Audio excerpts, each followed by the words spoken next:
Have you ever wondered what it would be like if you fused a Ditto with a Moltres? Well, this game can show you this cursed fusion and all of the amazing ones in this game. This is Pokémon Infinite Fusion. Many of you know what this game is, but for those of you that don't, this is a ROM hack of Pokémon Fire Red and Leaf Green with the added benefit of fusing two Pokémon together. Let's get started with this grand adventure. Our journey starts off in Pallet Town, where after waking up, I walk downstairs and I'm greeted by my mom, who says that I got my license to be an official Pokémon trainer. Eager to start my journey, I walk outside and I'm greeted by our rival Gary. He's as smug as ever and telling me he's going to be the best or something like that. Well, let's not let him get us down. Being a real Pokemon trainer, I head out into the world to try and find my very first Pokemon, but I'm stopped by this old man. He tells me the grass is dangerous. Oh, this is Professor Oak. Inside his lab, he tells Gary and I that we're going to get our first Pokemon. Gary's as patient as always, but I get to choose first. There's only one correct option: Charmander. Gary then takes both Bulbasaur and Squirtle and tests out the new DNA splicers to fuse both of them together. It's time to battle, and oh wow, look at that, Charmander's a shiny.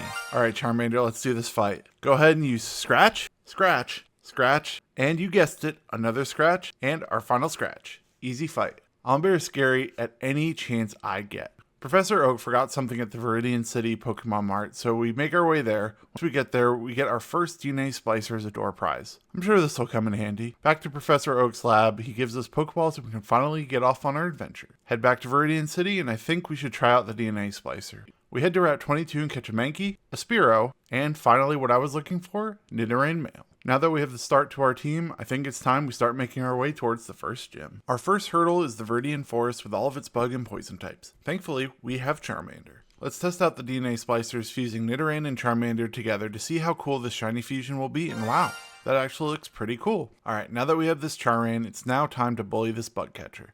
It's a good thing I could just battle him over and over. Oh yeah, I also fused Mankey and Spearow together to make this guy. He's super cool. Note, does anyone else like Spearow more than Pidgey? On my way back, I caught this Pichu. Well, on to Pewter City so we can take on Brock. This gym should be a piece of cake, right? Well, both of the trainers were super easy. The real challenge is going to be Brock. I send out Spear Key against his GOG thinking I can one-shot it with Karate Chop, but it knocks me out with Gust. Charan comes in, double kicks it to knock it out. Brock then sends out Diginix. Charan tanks a Rock Tomb, and we double kick our way to our first victory, earning ourselves the Boulder Badge. After leaving the gym, we make our way to Mount Moon, where just outside we find an injured Geodude because some crazy people wearing black were causing mischief in the cave. Brock wants me to find out who they are. While exploring the cave, I found the shiny Cleffa. Into the box it goes, sadly. Behind this rock, I found Team Rocket, and they're saying something about using moonstones to fuse Pokemon. Have they not heard of DNA splicers? Well, we report back to Brock and he gives us the TM for Rock Smash. I break the rock, deal with encounter after encounter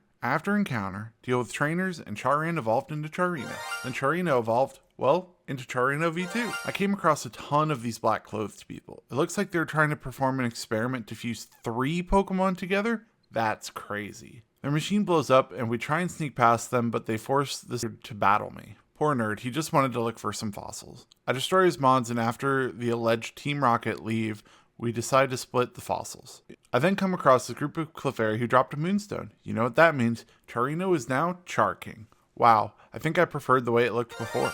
Well, we find our way out of Mount Moon and find ourselves in Cerulean City, home of the Water Gym Leader Misty. After healing our Pokemon, I feel like we aren't strong enough to fight the gym, so I head north to the famed Nugget Bridge. Oh, what's this? Gary? Okay, Gary, I'll show you what I'm made of. Gary starts off by sending out his Nidodo against my shiny Charking. I Fire Fang, he double kicks. I Fire Fang, he Super Potions. I Fire Fang, he Focus Energies, and I Fire Fang to knock him out. Gary then sends out Squirt Star, which I peck into submission until Charking is so weak I have to switch into Spear Key to weaken it until I can switch Charking back in and Fire Fang it to knock it out. Mentada is next, and we peck it again. Lastly, Gary sends out Abra, which we knock out with a single Fire Fang. I work my way through Nugget Bridge, beat Team Rocket Recruiter, catch this Abra, and I immediately fused Pichu and Abra to make Pira. This thing looks so weird. Then we beat more trainers, I don't want to talk about Pikachu, and we made our way to Bill's house. He told me he made a mistake and fused himself with Pokemon. I help him unfuse, and he gives me the SSN ticket. I'm still not strong enough, so I took a play from the pre-Brock fight and find a trainer that I could just straight bully. Insert youngster Joey that had this weird King Rattata that I just destroyed so many times. Pira evolved into Peekabra, so that helped too. It's time to fight Misty. The fight starts off with Peekabra against her Jiggly. I start off with a nasty plot so I can guarantee the KO, but didn't realize how much damage I would take from Jigglydean's horn attack. I did get the KO, however, with a Thundershock. Misty then sends out Audio. I thought Confusion would do more damage, but Audio knocked out Peekabra with a Water Pulse. Charking comes in to save the day to chip away to victory. That's 2 badges down. We certainly are on our way to challenging the Elite Four. As we head down to Vermilion City, I just wanted to say how awesome all of these different fusion sprites are and how integrated the fusions are into the game. It's not just like the gym leaders and the major battles that have fusions, random trainers have them too. Once we get to Vermilion City, we immediately head to the SSN. There are so many trainers here, but we need to find the captain. Oh hey look, it's that nerd that we had to fight in Mount Moon. I'll take another fossil. Spearkey did end up evolving into Fearkey though. I think I found the right way to the captain's quarters and oh, who's saying my name? Oh no, it's Gary again. I thought I taught him a lesson last time. I guess it's time to fight again. I send out Peekabra to fight his Nidodo. One Psybeam later, we're switching out to Charking to fight Gary's Warsaw. Charking uses Fire Fang to make Warsaw flinch and get burned. Charking then uses Peck to do a decent amount of damage and then almost dies to a bubble. We're faster though, so we knock out Warsaw with a chip away. Peekabra comes back out to fight Starbra. If you can call it a fight because one spark and it's gone. I don't even know what this next guy is named and he gets knocked out with a Psybeam. We meet up with the captain and get the HM for cut and immediately forget to go battle Lieutenant Surge. Anyway, so I apparently caught this Audith, which I taught cut so we can progress through Route 9. Oh look, more trainers so that we can win, and now we have to face Rock Tunnel. Audith comes in clutch here as well, being able to use flash so I can actually see through the cave. Going through the cave, of course, I beat a ton of trainers, and also I found this mystery egg. I'm almost out of the cave and wow, that's a shiny Zubat. After we leave Rock Tunnel and get to Lavender Town, we immediately leave and head towards Celadon City. On my way, I spend some time looking for more shinies and new members of the team, but with nothing that screams at me, we arrive in Celadon City. We make a mad dash to the department store because I think Peekabra deserves an upgrade. One Thunderstone later and we have this Abominate Rybra. This is the part of the game where I wasn't sure what I needed to do next. I went to the game corner, but the rocket hideout wasn't there. After exploring around town, I see everybody is talking about the sewers, but how do I get there? Well, let's take a break and go catch some Pokemon. I head over to this patch of grass where I find a Bellsprout that I quickly catch. Being inspired, I think it's time that we use our shiny Zubat friend and fuse him with Bellsprout into a Bellbat.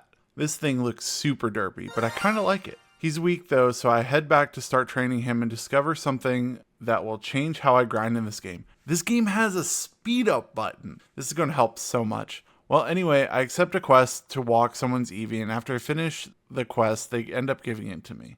For now, I don't really know what I want to evolve it into, so we'll come back to that. After some more training, Bellbat evolved into Weeping Bat, and Weeping Bat evolved into a better Weeping Bat that won't get me demonetized. This is when a light bulb went off in my head, and I went back to Lavender Town to investigate the Pokemon Tower. What do you know? Gary wants to battle again. I start off sending Weeping Bat to fight his Nidodo. I'm so sure what I need to use against it, so I tank his double kick and confuse him with Supersonic. I switch into Rybra to spark it and KO it. Gary sends in Warsaw that dies to 1 spark, 2 sparks, and a 3rd spark after a super potion. Starbra is Gary's last Pokemon, so I switch into Charking and take it out with a couple Fire Fangs. I was right, because after the battle ends, Team Rocket kidnaps an old man, and I need to go back to Celadon City to find the Sylph Scope to see all the ghost Pokemon on the upper floors. Back in Celadon City, I find Gary 2v1ing some Rocket Grunts. After he scared them off, Gary lets us know the guy from the Pokemon Tower is named Mr. Fuji and he owns an orphanage. We have to save him. Gary then runs off to find their hideout. In comes Erica, the gym leader of Celadon City. She offers to help us get through the sewers. It's always nice traveling with someone else because they heal you after every battle. The sewers are kind of tough because I don't understand how they worked, but eventually we figured it out and found the Team Rocket hideout. This is my favorite part of any Pokemon game, figuring out how these random floor panels work. I head back to the department store because I need a Leaf Stone to evolve Weeping Bat into Victory Bat. This fusion has to look good or I'll be super sad, and wow, I could work with that. Well, let's run around the grass again and Meowth. I wonder if this normal type will help. Let's catch it. I have an idea now. Let's fuse Meowth and Eevee together. Aw, that's super cute. I guess let's use the Dusk Stone to evolve this into... Wow, why do I keep getting all the cursed looking fusions? At least it should probably be good enough to use. Let's get our team leveled up, and this time we have Socialite Edna that we choose to bully. Hey look, we now have Purrione. Still doesn't look any better. Oh, Charking is evolving. Let's see what the final form looks like. That looks awesome. I kind of wish it had wings though. It's time we go fight Giovanni. He starts off with Arnix and I send out Rybra. I use Nasty Plot to raise my special attack, then Psybeam, Max Potion, Psybeam, and Psybeam again. Giovanni then sends out Hawkon, and I counter with Purion. A couple feint attacks and knocks Hawkon out. I sent Rybra back out to counter Ryras. Psybeam has been working so far, so let's try that, and ouch, Bulldoze hurts. Charking is up, let's try Dragon Rage. That didn't do enough, so let's finish it off with a Thrash. After being defeated, Giovanni runs away and we find the Sylph Scope. We should be able to go save Mr. Fuji now, or we can go challenge Erica's gym so we don't forget about it. None of the trainers in the gym actually gave me any sort of issue, so let's go straight to fighting Erica. I think you know how this fight will go. I send out Charking, and we have 1 Flame Burst, 2 Wing Attack, 3 Flame Burst, and our 4th Flame Burst takes her out. That was the easiest gym badge so far. Now that we beat Erica, let's head back to rescue Mr. Fuji. Rybra made quick work of all the spiritualists, and after making it to the top, we find out the Rocket Grunts took a prototype Master Ball and are wanting to recreate them for some reason.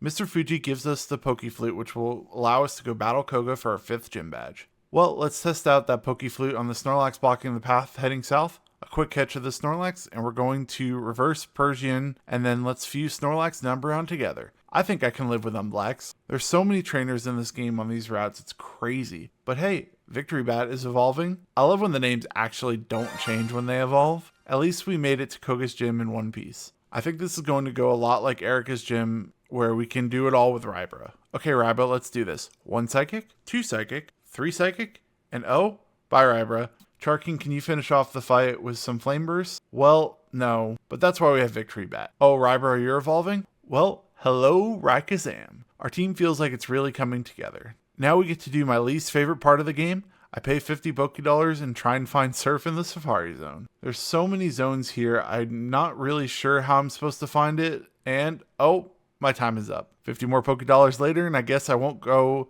the way that I went the first time. I think I know where it is, and hey, I was right. Perfect. Once we arrive in Saffron City, I see why Team Rocket was blocking off all of the roads because they've completely taken over the city. Oh well, they could do whatever they want to. Wait, I have to deal with them before I fight Sabrina? Fine, I'll go beat up some Rocket Grunts. After beating every grunt, we now face the real bane of my existence. Teleport pads. I thought I went on every single teleport pad, but I finally found the exact one I needed to go fight Geo. Oh, hey, it's Gary. Okay, now that Gary's defeated, let's go fight Giovanni again. Gary wants to tag along? Let's make it a double battle. I start off with sending out Rykazam, and I might be a little over-leveled for this fight, but let's Psychic Primarino. Gary's Ninja tries to thrash on Giovanni's Ryras, which proves why I am better than Gary. Since Gary didn't kill Ryras, he drill runs Rykazam and Okos me. I sent out Victory Bat to counter his Genkan, but it turns out it's not actually a good counter. Well, Leaf Storm can at least take out Ryras, and Genkan takes out Victory Bat with a Shadow Ball. Umblax comes out to use Surf, Assurance, and knock out Genkan, then Body Slam, Moonlight, and continue to surf our way to beating Giovanni. He tells us about his machine that makes Master Balls, and then they disappear. We speak to the CEO of Silphco, and he tells us that there's one more Master Ball in the machine that he hid. We grab it, make our way over to Sabrina's gym. It turns out, I find the correct path on the first try. Maybe these teleport pads aren't so bad. I lead with Charking against Sabrina's Hitmine. Charking uses Flamethrower, which does about half damage, and the second one to take it out. Sabrina then sends out Alabro, who knocks out Charking with a single Surf. Rykazam should be able to defeat it, so let's use Charge Beam, and it knocks it out. Sabrina then sends out Espeon. Rykazam uses 1 Charge Beam, 2 Charge Beam, 3 Charge Beams, and then gets KO'd with a Dark Pulse plus Future Sight. Umblax, it's your time to shine. Umblax comes out and Heavy Slams to knock it out. Sabrina's last Pokemon is Genkazam. This should be an easy fight for Umblax. And 1 crunch, the victory is ours. After we leave the gym, I teleport to Pallet Town to get an egg for my sister. We surf to Cinnabar Island and end up meeting a sailor who got his boat stolen by Team Rocket. The sailor warns us the current is pretty bad, and wow, I thought the teleports were bad. It took me so long to get through this, but hey, I found a shiny Whelcruel in the process. I did eventually find my way to Mount Ember, and there's the boat. Okay, let's see what Team Rocket is up to. After catching the shiny Slugma, if you know the joke, you know, then I press this button to clear the path, and oh, Giovanni is trying to catch Moltres? I am not prepared for this. I realized that I need to add another Pokemon, so I hatched the egg my sister gave me, and it's a Squirtle. Perfect. Let's fuse this with a Geodude. Let's take a look at all these crazy fusions of this guy evolving as we train him. This smile makes me uncomfortable. Okay, this fusion looks better because of all the extra arms. The Blastoise fusion is starting to look cursed again. And, wow, this final evolution looks great. I head back to Mount Ember and our worst fears have been realized. Giovanni has fused all 3 legendary birds together to make one crazy bird. Let's fight it. This thing can attack 3 times, and that's absolutely insane, but I guess we're going to have to do chip damage with everyone to be able to defeat it. This is probably the hardest fight in the game, but with revives and other items, it can be defeated. I don't know how people nuzlocke this game and beat this fight without wiping. Thankfully, we finish off the fight with Rayquaza, and the birds unfuse themselves and fly off into the sunset. Well, except for Moltres, which I quickly capture. Sadly, it wasn't a shiny. I might want to fuse these later, so let's go capture Zapdos in the power plant and Articuno in the ice caves. Back to Cinnabar Island, let's go check the gym, and it's locked. Well, let's go check out the Pokemon Mansion and see what happened there. While I was exploring, I went on this huge shiny streak where I found the shiny Coughing, which exploded, this shiny Vulpix, which honestly looks cooler as a green shiny than as a white one, this shiny Ditto, which I had to run away from because it was about to wipe my team, and this shiny Coughing, which I actually did catch. Oh, hey, there's Blaine, the Cinnabar gym leader. He agrees to go unlock the gym, and after taking an 8th grade level quiz on Pokemon, it's time to fight for our 7th gym badge. Blaine sends out Gludash, and of course I started off with Gotoys. I might be a little over leveled for this. Aquatail takes out Gludash, Earthquake takes out Mon, Aquatail takes out 9-9, and Aquatail takes out Charcadactyl. Blaine is usually one of the easier gym leaders, so I didn't really expect much from this fight. Well, we have just one gym leader left before we head to the Elite Four. Wow, what a shocker. It's our 5th Giovanni fight this run. Well, let's see how this goes. I lead with Victory Bat against Giovanni's Ryras. I Leaf Blade, Leaf Blade, Leaf Blade, Leaf Blade, Leaf Blade. Ugh, stop using full restores. Leaf Blade, and Leaf Blade again to take it out. Giovanni then sends out Glystar, which knocks out Victory Bat and Rayquaza.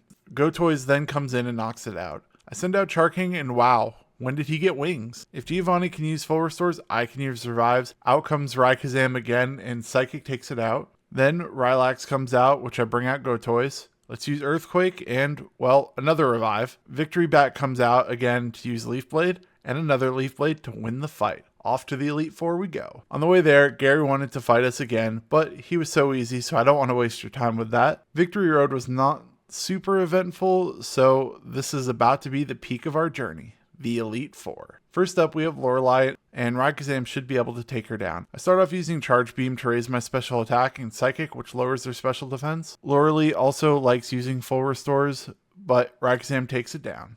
Lorelei sends out Weerass next, which Charking easily takes down. Pentastar is up next, which looks like a good target for Victory Bat. I was right.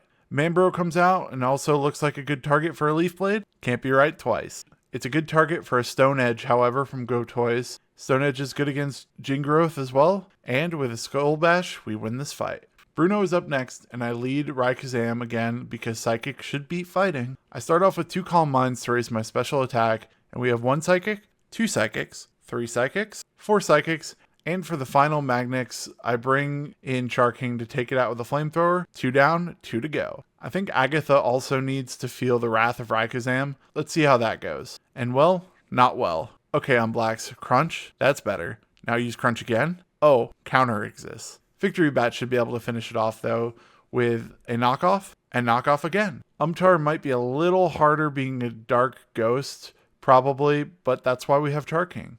And we take it out with Flamethrower. Snorgar takes out Charking, however, with only half health left, but it's super easy to take out with the Gotoys. On to our last Elite Four member, Lance. I start off using Gotoys against his Dragados. Gotoys used Ice Beam, and Lance also enjoys his full restores for some reason, so I use some Ice Beams, and then he switches to Pordra, which I attack with an Ice Beam and Earthquakes to knock it out.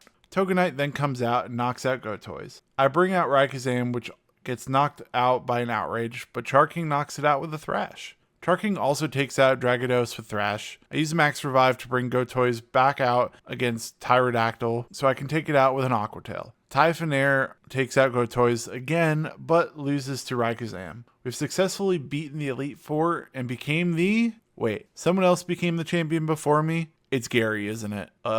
Okay, Gary. How many times do I have to teach you this lesson, old man? Well, let's get this started. I lead off with Rayquaza against his Nigiot. I use Charge Beam and get special attack increase and then knock it out with a Psychic. Rymortar takes out Rayquaza, these Elite Four members with their full restores, but I knock it out with an Aqua Tail. Out comes Electados, which almost knocks me out with a Thunder Punch. Some full restores and another Thunder Punch. Gotoise goes down. Rayquaza comes back after a max revive and we almost knock it out with Psychics. Charking gets knocked out with a Waterfall, but Poison Point comes in clutch with the KO. Umblax does his job to revive Rayquaza, and we Psychic to almost KO Venusaur, but Gary switches it out. Victory Bat comes in to try and take out Tautor. Rayquaza comes back to KO. Another Psybeam also takes out Blastoise. Gary then sends out his last Pokemon, Starkazam, which is no match for 2 Charge Beams from Rayquaza. And with that, we are crowned champion of the Infinite Fusion Elite Four. This video was a ton of fun to make, and if you want to see more videos like this, why not check out the video on screen where I beat Pokemon Violet with only shiny Pokemon.